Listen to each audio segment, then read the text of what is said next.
Bismillahirrahmanirrahim. Assalamualaikum warahmatullahi wabarakatuh. Ananda yang soleh dan soleha, Alhamdulillahirabbil alamin. Hari ini kita masih Allah berikan kesempatan untuk belajar, tepatnya belajar pendidikan agama Islam dan budi pekerti. Dan hari ini kita memasuki bab perilaku terpuji. Baiklah Ananda, mari kita awali pelajaran PABP kita hari ini dengan melafalkan basmalah. Bismillahirrahmanirrahim. Ananda yang soleh dan soleha, adapun kompetensi dasar dari pelajaran kita hari ini adalah yang pertama, bagaimana kita memiliki perilaku tawadhu, ikhlas, dan tanggung jawab sebagai implementasi dari pemahaman perilaku Allah qiyamuhu binafsihi, wahdaniyah, qudrah, dan iradah. Kemudian yang kedua, bagaimana kita bisa mencontohkan perilaku tawadhu, ikhlas, dan tanggung jawab sebagai implementasi dari pemahaman perilaku Allah qiyamuhu binafsihi, wahdaniyah, qudrah, dan iradah. Baiklah, Ananda, kita lanjutkan. Tujuan pembelajaran kita hari ini adalah yang pertama, bagaimana kita bisa memahami pengertian daripada tawadhu, kemudian kita bisa memahami pengertian daripada ikhlas, dan kita bisa memahami makna daripada memohon pertolongan kepada Allah Subhanahu wa taala, dan yang tidak kalah pentingnya, kita bisa mempraktekkan perilaku ataupun sifat terpuji di dalam keseharian kita. Baik kita sebagai seorang siswa maupun sebagai seorang anak ketika kita berada di rumah. Baiklah Ananda, kita lanjutkan ya. Ini peta konsep daripada pelajaran kita hari ini ya. Pengertian tawadhu, ikhlas, dan memohon pertolongan kepada Allah dan perilaku yang hendaknya kita tiru. Baiklah Ananda, yang pertama adalah pengertian tawadhu. Ananda yang soleh dan soleha, tentu kita masih ingat tentang sifat wajib bagi Allah, yaitu qiyamuhu binafsih. Memiliki arti bahwa Allah berdiri sendiri atau Allah tidak membutuhkan pertolongan makhluknya. Allah tidak membutuhkan pertolongan siapapun itu yang ada di muka bumi ini. Sementara kita, Ananda semua sebagai manusia, tentu kita sangatlah bergantung kepada Allah Subhanahu wa taala. Kita hidup begitu memerlukan pertolongan Allah Subhanahu wa taala dan pertolongan orang-orang yang ada di sekitar kita. Dan untuk membuktikan bahwa kita adalah sebagai seorang yang taat kepada Allah, Ananda, maka kita harus mempunyai sifat tawadhu. Oke, baik Ananda. Tawadhu. Mari kita lihat arti daripada tawadhu. Ananda semua, tawadhu memiliki arti rendah hati, patuh, tidak membanggakan diri atau tidak menyombongkan diri kita di hadapan Allah Subhanahu wa taala. Artinya memang dari aktivitas yang kita lakukan, kita niatkan karena Allah dengan kerendahan hati kita dan tidak sedikit pun terbesit sombong di hadapan Allah Subhanahu wa taala. Baiklah, Ananda, kemudian sikap apa saja yang menunjukkan ketawaduan kita dan dengan cara apa kita mendapatkan ketawaduan di dalam diri kita. Baik, yang pertama Ananda, rajin beribadah kepada Allah Subhanahu wa taala. Kemudian yang kedua, memperbanyak berbuat kebaikan kepada sesama, kepada teman, kepada tetangga, terlebih kepada keluarga kita. Dan yang selanjutnya, selalu bersikap menghormati orang lain. Dan yang terpenting Ananda semua, kita tidak menghina orang tersebut, baik itu tetangga maupun teman kita. Kemudian yang keempat Ananda semua, hendaknya kita suka bergaul dengan siapa saja. Kita tidak memilih teman dan tidak membedakan teman. Artinya kita bergaul dengan siapa saja asalkan bergaul dengan yang baik dan aktivitas juga aktivitas kebaikan. Baiklah Ananda, selanjutnya adalah rendah hati dan tidak sombong. Oke, contoh, kita sebagai seorang ananda, sebagai seorang siswa, kita tidak merasa lebih pandai. Oke, atau kita tidak merasa lebih kaya. Oh, orang tua saya paling kaya. Nah, hingga akhirnya dari kata-kata itu muncul kesombongan dalam diri kita dan banyak lainnya yang bisa menjerumuskan kita kepada kesombongan kepada Allah Subhanahu wa taala. Kemudian Anda yang keenam, rukun dengan teman.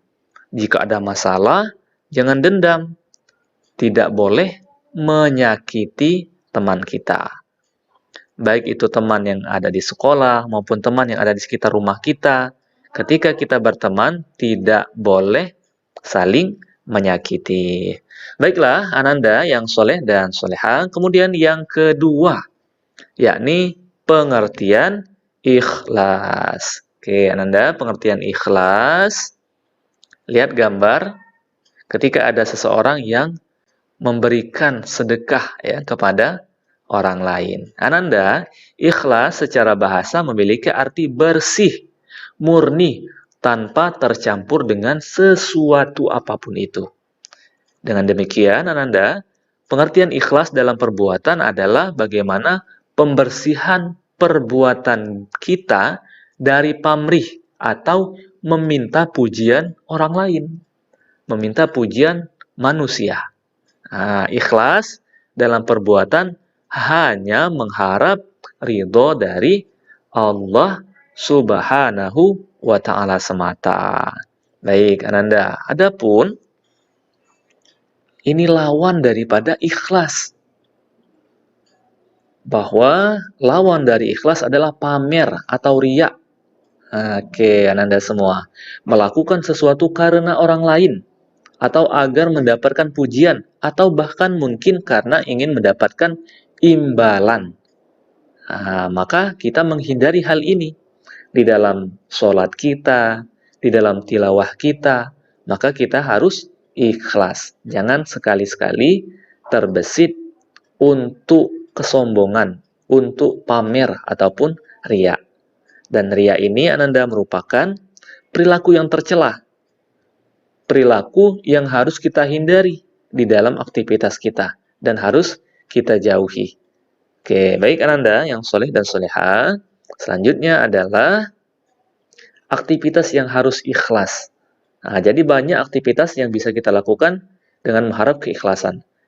Karena melaksanakan ibadah harus ikhlas ini supaya mendapatkan ridho dari Allah Subhanahu wa taala semata. Kemudian belajar. Belajar kita harus ikhlas Ananda semua. Kenapa? Supaya ilmu yang kita dapatkan itu bermanfaat. Kemudian membantu ayah dan bunda, membantu kedua orang tua kita ketika berada di rumah, itu juga harus ikhlas.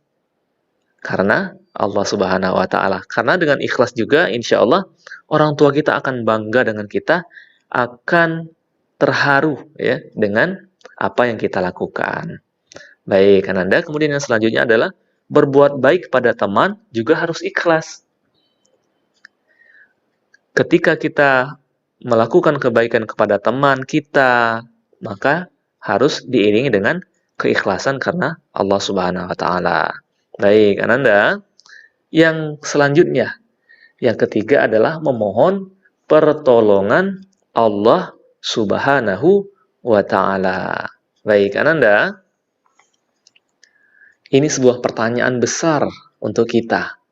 Bisakah kita sebagai manusia hidup sendirian? Ada yang bisa jawab Ananda semua? Bisakah kita mencukupi kebutuhan kita tanpa meminta pertolongan orang lain? Tanpa meminta pertolongan keluarga kita, sahabat kita, tetangga kita. Kira-kira bisa tidak Ananda semua? Oke, maka yang pertama, bahwa semua makhluk yang ada di muka bumi ini berada dalam kuasa Allah Subhanahu wa ta'ala. Oke, Ananda. Allah bersifat kudrat. Artinya Allah berkuasa atas alam semesta ini. kekuasaan manusia itu berada di bawah kekuasaan Allah. Segala sesuatunya itu atas kehendak Allah Subhanahu wa taala. Kemudian, Ananda, Allah juga memiliki sifat iradah. Artinya Allah itu berkehendak. Terjadinya sesuatu di dunia ini atas kehendak Allah Subhanahu wa taala. Ananda, boleh jadi kita hari ini mungkin salah satu penggemar ataupun sudah menjadi keahlian kita di dalam memanah. Lesatan anak panah ini, Ananda semua, ini merupakan kehendak dari Allah Subhanahu wa taala. Artinya, keahlian yang kita miliki di dalam memanah itu merupakan kuasa dan kehendak dari Allah Subhanahu wa taala. Maka kemampuan kita janganlah sekali-kali terbesit ada kesombongan di dalam diri kita. Kemudian Ananda, oleh karena itu kita hendaknya senantiasa memohon pertolongan kepada Allah Subhanahu wa taala. Kenapa? Agar yang terjadi pada kita semuanya bernilai kebaikan dan Allah meridhoi atas apa yang kita lakukan. Baik, Ananda yang soleh dan soleha, inilah yang dimaksud dengan kita sebagai manusia senantiasa memohon pertolongan kepada Allah Subhanahu wa taala dan pastinya membutuhkan bantuan orang-orang yang ada di sekitar kita, baik keluarga, tetangga, sahabat, teman, dan lain sebagainya. Baiklah, Ananda yang soleh dan soleha, ini contoh perilaku memohon pertolongan kepada Allah Subhanahu wa taala. Yang pertama, kita berdoa. Berdoa sebelum memulai pelajaran. Dan setelah selesai belajar juga kita berdoa. Kenapa kita berdoa? Kenapa kita memohon kepada Allah di dalam belajar? Agar Allah Subhanahu wa taala melimpahkan ilmu yang bermanfaat bagi diri kita. Kemudian yang kedua, Ananda berdoa di saat kita akan makan dan berdoa juga di saat kita setelah makan. Kenapa kita berdoa? Agar makanan yang kita makan menyehatkan tubuh kita dan mendapatkan keberkahan dari Allah Subhanahu wa ta'ala. Dan yang ketiga, berdoa saat kita tidur. Saat kita dimatikan sesaat oleh Allah Subhanahu wa ta'ala. Kenapa? Agar Allah melindungi kita di saat kita tidur sampai kita terbangun kembali di pagi harinya ataupun di sepertiga malam. Dan yang tak kalah pentingnya Ananda, kita memohon pertolongan, kita berdoa kepada Allah untuk keluarga kita. Untuk ayah, bunda, umi, abi, mama, papa, keluarga kita, kakak, adik. Kita berdoa supaya senantiasa Allah berikan pertolongan dan Allah berikan kebaikan-kebaikan di dalam keseharian kita. Baik, Ananda yang soleh dan soleha, semoga dari perilaku terpuji yang kita pelajari hari ini membekas dan bisa kita praktekkan di dalam keseharian kita. Semoga Allah mudahkan bagi kita untuk senantiasa melakukan kebaikan dan perilaku-perilaku yang terpuji. Perilaku yang mencerminkan ketawaduan di dalam diri kita. Kemudian perilaku yang mencerminkan keikhlasan di dalam ibadah kita.